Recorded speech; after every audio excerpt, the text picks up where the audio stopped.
নমস্কার বন্ধুরা। ইতিমধ্যে সকলেই জানেন বারুইপুরে দুটি কাণ্ড ঘটে গিয়েছে। প্রথমত, রিমি খাতুন 11 বছর বয়সী বোনটিকে চলে যেতে হয়েছে।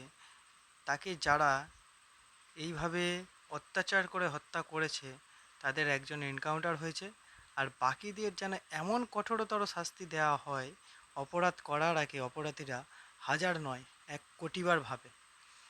কিন্তু আরও একটি কেস, ফুটবল খেলাকে কেন্দ্র করে প্রসেনজিৎকে আমাদের মধ্যে থেকে চলে যেতে হয়েছে।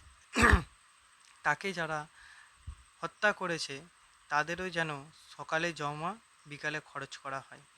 মাননীয় মুখ্যমন্ত্রী শুভেন্দু অধিকারী মহাশয়কে আমাদের একটাই আবেদন, যেন তাকে খুব শীঘ্রই এনকাউন্টার করা হয়। আর সেই সঙ্গে আমাদের প্রাক্তন মুখ্যমন্ত্রী মমতা পিসিকে একটা কথা জিজ্ঞাসা করতে চাই, যে মোমবাতি মিছিল করছেন তাতে কি রাজনীতি করতে চাইছেন, না সত্যি সত্যি আপনার সুবুদ্ধি হয়েছে?